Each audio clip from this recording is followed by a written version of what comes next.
Topping today's news, we get more from the Prime Minister and Deputy Prime Minister on the school tour on Wednesday. We get the Prime Minister's reaction to Bahamas Power and Light workers going on work to rule. We'll hear from the opposition leader on the overtime dilemma at BPL and a 26-year-old man charged with the August 14th rape after audio of him bragging about it went viral. Good evening, Bahamas. I'm Jarino Saunders. This is your JCN Evening News. It's a pleasure to have you joining us once again.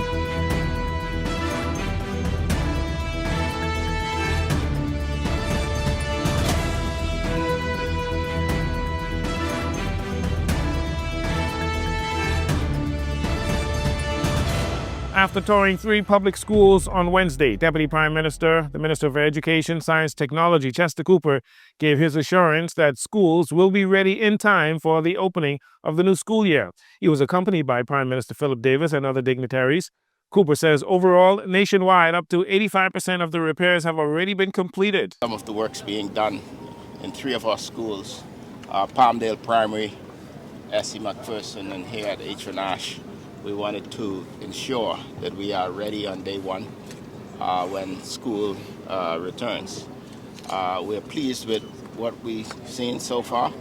We are delighted that the Prime Minister has joined us for the tour today. I am pleased. I hope he is as well. But you will hear from him. The reality is we met 3 eager contractors today.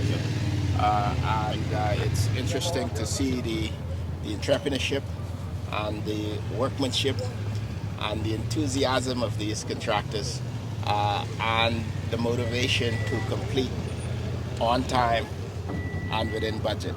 So that excites me. And thank you so much for coming. And I reassure you that we are going to be ready on day one. Overall, we are 85-90% complete. But the schools we saw today are perhaps 90-95% complete.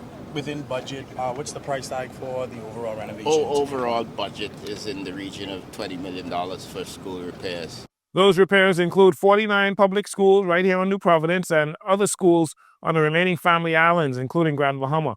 Prime Minister Davis was asked for his thoughts on what he saw during the tour and the state of readiness. Encouraged by what I saw, and I'm also delighted to know that works are as far advanced as they are, and that all works for what I call school repairs will be completed in time to ensure that our students have a comfortable place to learn and teachers have a comfortable place from which to teach. According to Mr. Cooper, the Ministry of Education, going forward, plans to engage in continued maintenance throughout the school year so that there is not the usual overwhelming repairs that is needed to be done each summer.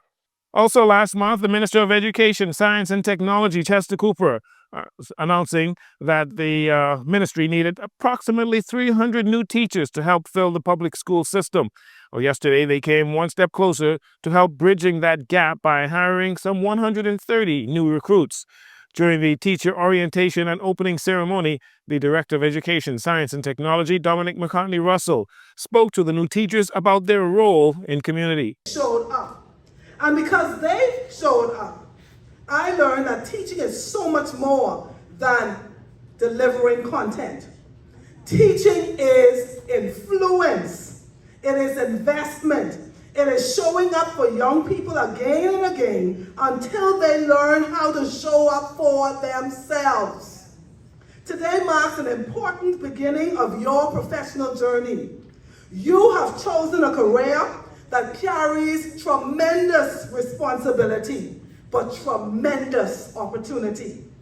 As teachers and other professionals, you will not only deliver lessons and develop academic skills, but you will also inspire confidence. You will shape character.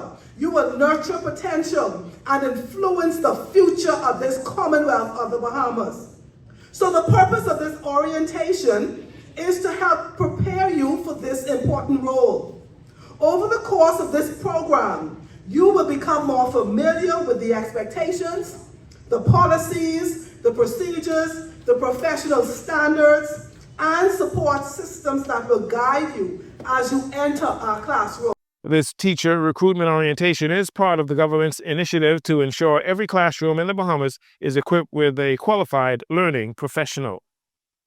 On Tuesday, Bahamas Power and Light suspended 2 employees from its fuel and performance department, claiming gross misconduct. The suspension letters were signed by BPL's CEO, Tony Pratt, Senior Mechanical Technician Wellington Porter, and Manager Melvin Babs were both suspended with full pay and benefits for 5 days while an investigation ensues. Porter and Bab, along with Bahamas Electrical Workers Union President Kyle Wilson, reportedly racked up more than $601,000 in overtime in a single year. Both the BEWU and the Bahamas Electrical Utility Managerial Union have condemned the move, accusing the government of using the workers and the overtime issue as a distraction from the real issues. As a result of the suspensions, both unions have instructed their members to engage in work to rule, meaning they will not work any overtime or go beyond the call of duty as agreed to in their contracts. While on the school tour on Wednesday, Prime Minister Philip Davis was pressed about the accountability at Bahamas Power and Light and who would be held responsible for the ongoing issues at the power company. He insisted that he had already laid out his position and that the matter would be addressed through the proper channels. I'm not answering that question today. I gave a national address on the subject matter. I laid out what I perceive to be the issues, and they'll be dealt with. The Prime Minister was also asked about the current work-to-rule action by BPL staff. Mr. Davis said he is not concerned, and when asked about the Energy Minister, Jobeth Kobe Davis' relative silence in recent weeks, the Prime Minister answered like this. The buck stops here, and that's the answer you'll give to those who are concerned about whether she's quiet or not. As of today, BPL is still experiencing challenges with power outages in some areas over the past 24 hours, including downtown Nassau, Shirley Street, East Hill Street, and the surrounding areas. Repairs were set to begin at 12:30 p.m. today and were expected to last between 5 and 6 hours as they worked on the East Hill substation. And finally, in this segment, again, during his national address on Monday to discuss the nation's energy concerns, Prime Minister Philip Davis said while they work to improve generation, the electricity grid, and distribution networks, it is also important to ensure that BPL is being run in a responsible manner. His comments were in relation to massive amounts of overtime Bahamas Power and Light pays each year to the tune of approximately $20 million a year. Opposition leader Michael Pintard, in his own address on Tuesday night, was critical of the Prime Minister, accusing him of targeting BPL workers in order to take the focus off the real problems at Bahamas Power and Light and Bahamas Grid Company. The Prime Minister spoke about overtime abuse and management failures, as if it isn't him and his minister and the board that they put in place and the executives they hired who are responsible for determining who ultimately gets overtime. So the question is, if there are problems with scheduling, whose responsibility is it? And what penalties are going to be put in place to make sure that they do their job? Who will be held accountable? Mr. Pintard went on to describe the overtime dilemma as a smokescreen by the Prime Minister. Even the overtime complaint, candidly, it's framed like a crisis by the Prime Minister. This is a despicable distraction. It's a kind of argument governments make up when it has nothing else.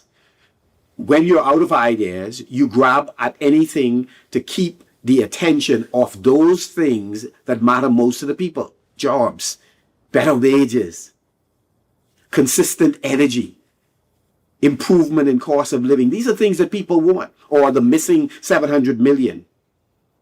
Or the crisis of leadership we have right now. It's a distraction.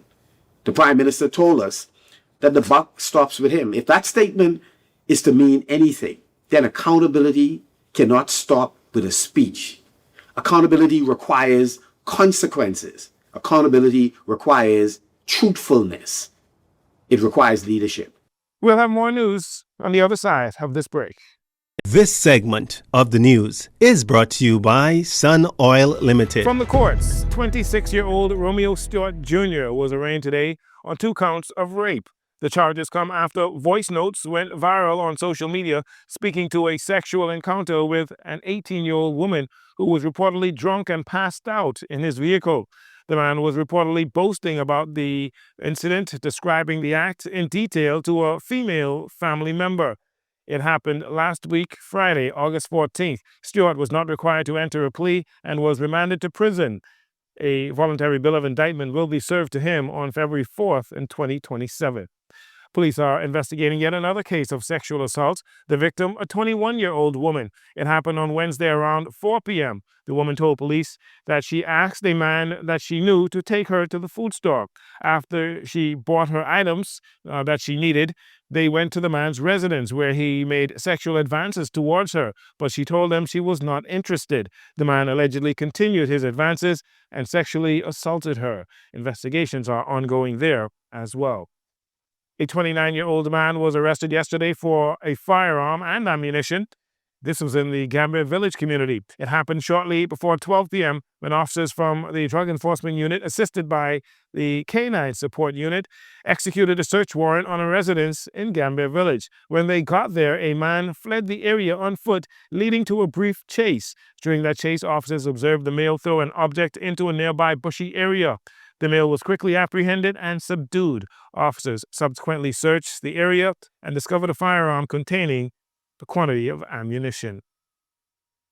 With taxi drivers and livery drivers still at odds regarding operations at the Lyndon Pinley International Airport and taxi drivers walking away from the negotiation table in frustration, now threatening to take matters into their own hands, Dr. Melvin Monroe, the acting road traffic controller, has been compelled to make a statement.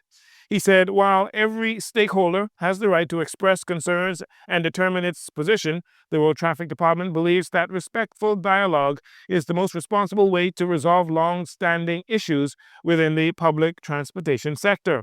At the same time, he reminded both taxi and livery drivers that any protest or industrial action must remain lawful and peaceful, and that blocking or intentionally impeding roads, entrances, or access to airports, hotels, cruise ports, tourist attractions, and public spaces or other facilities will not be tolerated. He said those involved may face police intervention, prosecution, and other penalties provided by law, including suspension or revocation of public service licenses. And finally, Agriculture and Marine Resources Minister Jomo Campbell says the government will unveil new measures to tackle stray dog attacks and irresponsible pet ownership before the end of next week. The announcement follows renewed public concern over several serious dog attacks across the country. The ministry, in collaboration with industry stakeholders such as BARC, the Bahamas Humane Society, as a matter of fact, the Animal Control Board just met yesterday. We've been working feverishly to address this plague of stray dogs. I can remember being chased by stray dogs even when I was going to Michael Thompson basketball camp at Donald Davis. And in the very near future, I think as early as next week, we will be inviting the press back to the ministry, not for speeches, but to show them exactly what tangible work is being done. I'm being asked not to let the cat out of the bag right now, but what I will say is that we are taking firm steps. And just as I'm presenting, we are presenting to you today this National Crop Schedule program. We will be in a position to present to you our hard and firm physical response to not just the stray dog attacks, but to illegal backyard breeding, unlicensed pet ownership, and the whole gamut that surrounds animals and animal control in the country. Mr. Campbell says the measures will also target illegal backyard breeding and people who fail to properly license or control your animals. What we're going to present to the public is our combined response, and it actually has teeth. I'm so tempted. Okay. It actually has teeth. So we'll be taking steps to be able to actually hold persons physically accountable for their mishandling of pets that causes this plague of stray dog attacks in the country. So you can hold me to it. You can hold me to it by next week. Before the end of next week, we'll be calling you all back here to see exactly what is taking place in that regard. Campbell says the ministry expects to publicly demonstrate the work being done before the end of next week. Well, folks, that'll do it for your JCN Evening News. Once again, it's been a pleasure to have you joining us. I'm Jarino Saunders. Thank you so much for joining us. This segment of the news has been brought to you by Sun Oil Limited.